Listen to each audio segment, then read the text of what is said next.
Sebagai negara maritim yang terdiri atas gugusan kepulauan, Indonesia memiliki batas negara yang merupakan wilayah laut. Tim Indonesiaku kali ini mengunjungi pulau terluar RI di ujung utara Indonesia, tepatnya di Pulau Laut, Kabupaten Natuna, Provinsi Kepulauan Riau. Kami menyeberang dari sebuah dermaga di Ranai yang menjadi pusat aktivitas ekonomi Kabupaten Natuna.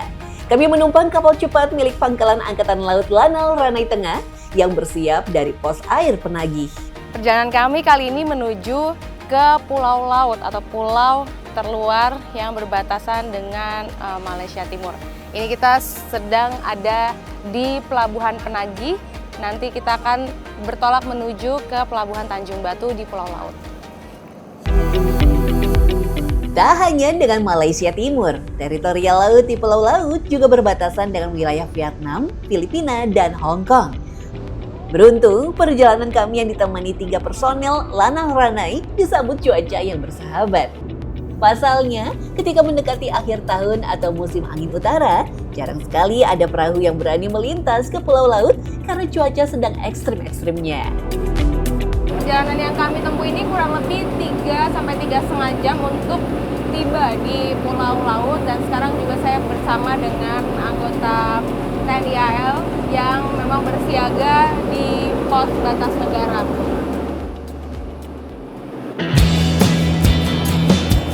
Jika menyeberang naik pompong atau perahu kayu milik warga, perjalanan kami bisa dipastikan lebih lama. Kapasitas mesin yang kecil membuat pompong tak bisa melaju cepat dan waktu tempuh kami bisa mencapai 4-5 jam. Meski menjadi jalur yang kerap dilintasi warga untuk berbagai aktivitas ekonomi, kapal feri masih terbilang jarang datang ke Pulau Laut. Sehingga sampai saat ini warga masih menggunakan perahu kayu berkapasitas mesin sebagai satu-satunya transportasi menyeberang. Kurang lebih 3,5 jam perjalanan tadi dari Ranai, akhirnya sampai di pulau terluar di Indonesia.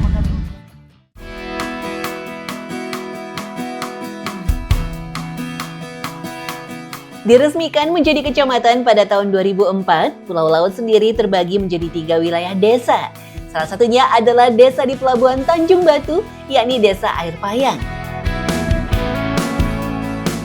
Tiba di sini, pemandangan yang disuguhkan ialah rumah-rumah warga yang berdiri di atas air laut. Hal ini sudah menjadi tradisi sejak lama dan dipertahankan oleh lebih dari 50% penduduk Desa Air Payang sampai sekarang.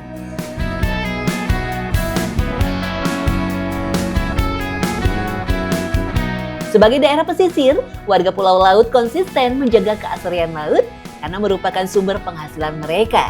Lebih dari 70% warga Desa Air Payang merupakan nelayan yang kesehariannya mencari hasil laut. Terdapat ragam cara menangkap ikan di sini, salah satunya dengan membuat jaring perangkap atau belat. Berukuran sekitar 300 meter dan menjorok ke laut, prinsip belat adalah menjebak ikan yang terseret arus pasang ke tepi ketika ombak sedang pasang. Kalau sore hari ini air laut memang surut, jadi kita bisa berjalan di sini. Sekarang kami ingin menuju ke belat atau jaring yang dipasang di tepi pantai. Berjalan kaki di air laut memang menjadi hal yang lazim dilakukan warga ketika air surut. Meski begitu, hal berbeda akan dihadapi warga ketika cuaca ekstrim melanda. Jadi ini ujung jaring atau ujung dari belatnya. Di bawah itu banyak sekali ikan, ada yang sudah mati, ada juga ikan yang masih hidup. Panjang jaring dari sini ke tepi pantai itu ada kurang lebih 200 meter. Bentuk belat mengerucut di bagian ujung sehingga hewan laut yang terperangkap mudah diambil. Ikan yang sudah mati biasanya disebabkan oleh hilangnya kadar air laut di dalam belat. Setiap hari, warga selalu memeriksa kondisi belat dan mengambil ikan yang terperangkap. Selain ikan, hewan laut lain juga seringkali terperangkap di dalam belat. Nah ini ada cumi ternyata yang masih hidup, mengeluarkan tinta hitamnya. Pak, saya pinjam jaring Pak. Kita tangkap ya. Ini, Bu. Mana Pak? Ini. Kaget. Cumi besar atau seringkali disebut sotong inilah salah satu hewan yang kerap terperangkap di dalam belat. Tinta hitam yang dikeluarkan bukanlah zat beracun, sehingga aman ketika memegang tubuh cumi memakai tangan. Wah, licin. Ini dapat cuminya besar banget. Dan ini di tepian laut, artinya ini ekosistemnya masih bagus banget. Kita dapat hewan laut kayak gini, langsung mau dikumpulin dulu ya Pak ya? Nanti kita olah cuminya.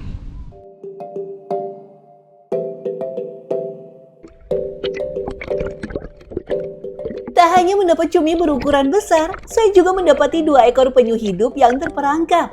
Penyu biasa ditemukan di laut beriklim tropis dengan suhu sedang dan biasa bersembunyi di terumbu karang.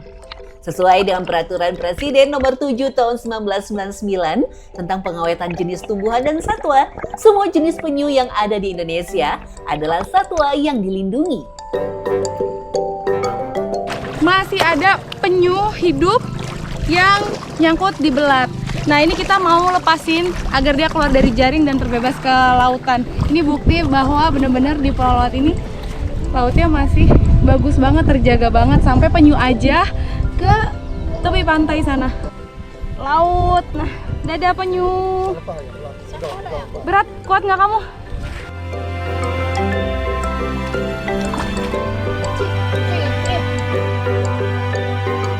Sebelum hari semakin sore, kami memutuskan kembali ke rumah membawa hasil tangkapan. Biasanya kalau hasilnya melimpah, Harmi dan keluarganya menyisihkan sebagian untuk dijual. Namun karena jumlahnya terbatas, maka hasil tangkapan di jaring menjadi menu makan malam hari ini. Kalau untuk harga barang bagaimana Bu? Mahal Bu, ke Ranai beli barang, kirim ke Ranai. Nah, baru dapat di sini kalah mahal. Kami kirim ke Ranai. Nah kalau Ibu ke Ranai, Ibu naik apa? Kapal. Kapal. Emang kapalnya ada terus Bu ke sini? Ada, dalam 15 hari sekali datang, besok datang lagi kapal. Oh, nggak rutin tapi ya Bu artinya? Kadang-kadang pakai ini ya motor nih. Kalau kondisi cuaca di sini gimana sih Bu? Payah nih waktu di kencang-kencang ini kan payah nih ha. Lalu kapal lu aku ke sini. Kalau ke motor kan payah. Terus kalau cuacanya buruk gimana Bu? Nggak pergi ke laut. Nggak pergi ke laut? Nggak dapat penghasilan dong Bu? Nggak dapat penghasilan. Sungguh miris melihat kekayaan hasil laut yang tidak bisa dioptimalkan karena faktor cuaca yang tidak menentu. Tangkapan nelayan dari Pulau Laut tak bisa langsung dijual ke Ranai karena minimnya transportasi penyeberangan. Hasil tangkapan langsung diolah dengan cara dibakar di atas tungku sederhana. Tak perlu waktu lama, ikan dan kerang yang sudah dimasak menjadi hidangan makan Harmi sekeluarga hari ini. Hasil tangkapan laut sudah menjadi menu sehari-hari bagi warga desa Air Payang. Sebuah berkah yang patut disyukuri meski penghasilan yang didapat tidak menentu. Ikan laut sama kerangnya ini masih segar banget untuk makan sore sekaligus makan malam kita hari ini. Jadi memang warga sini semua sumbernya itu dari laut untuk dikonsumsi dan jadi sumber penghasilan juga. Enak banget Ibu, ini kerangnya.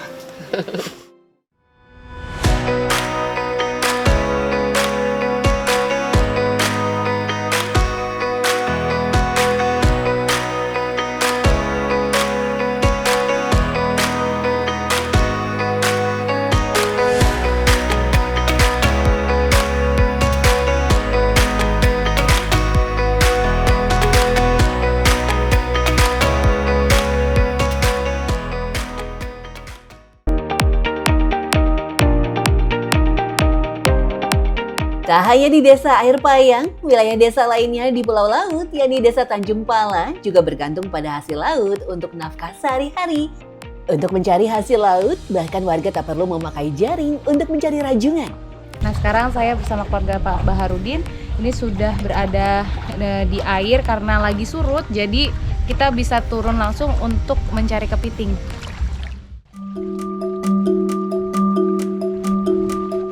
Cuaca hari ini sangat mendukung kami untuk berjalan di laut.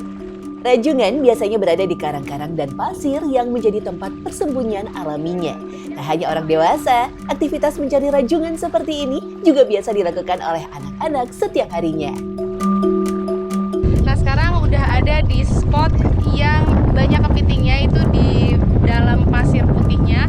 Nah ini padahal di tengah-tengah laut yang berjarak kurang lebih 300 meter dari pemukiman warga, tapi memang airnya sedang surut sekali.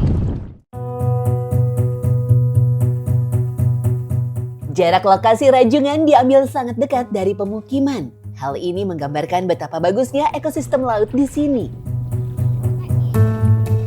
Dan semua adalah bentuk kepedulian nyaris 2.000 warga di Pulau Laut terhadap alam yang menghidupi.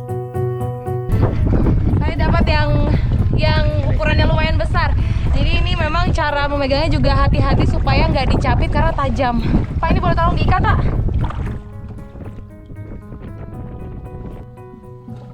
Kalau sehari-hari memang biasa mencari kepiting seperti ini, Bu? Iya, Iya. Kalau mencari gini biasanya dapat berapa? 1 kilo. Dan kadang-kadang banyak juga sampai 2 kilo. Sampai 2 kilo Iya. sekali mencari? Iya. Oh gitu, berarti di sini masih bagus banget ekosistem lautnya ya Bu ya? Bagus. Di dekat-dekat sini tuh banyak Banyak kepiting? Ya. Oh gitu. Nah itu biasanya kalau sudah dapat lalu diapakan Bu? Dijual, Dijual? dijual keliling rumah. Oh ke tetangga-tetangga Ya, warga sekitar ya. ya. Ibu jualnya berapa 1 kilonya? 20.000. 20.000? Kadang-kadang banyak 15.000. Tergantung apa ukurannya ya Iya. Bu? Kalau Oke. kecil murah. Tapi ibu nggak khawatir atau takut nggak sih kalau Takut, ke tengah laut kayak gini? takut angin kencang itu tak dapat kerja. Gitu. Ya, tak Jadi dapat cari duit. kendalanya apa Bu selama ini? Cuaca? Ya, cuacanya kencang. Ibu pernah nggak Bu misalnya sampai tergulung ombak atau gimana pas lagi angin kencang? Pernah, Pernah. ya sakit kadang. Terus ibu nggak trauma Bu? Trauma, Hmm. kadang-kadang sedih kita. Tapi memang satu-satunya pencarian dari sini ya Bu, mata pencarian Iya, pencarian mata laut. dari laut. Iya, Satu-satunya sumber penghasilan. iya. Penghasilan Terus laut. kalau cuaca jelek gimana Bu? tak pergi, tak bisa pergi.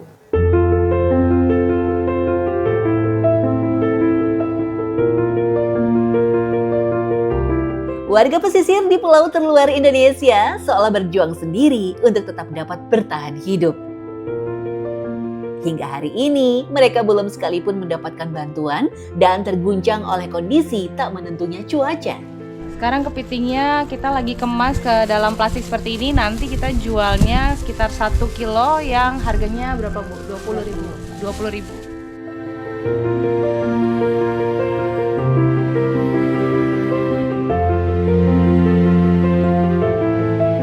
Rajungan yang didapat hanya bisa dijual ke warga sekitar. Sayangnya, daya beli warga Tanjung Pala juga terbilang rendah mengingat sulitnya mendapat penghasilan tetap. 2 plastik yang hanya terjual Rp40.000 inilah yang harus diterima Mawarna.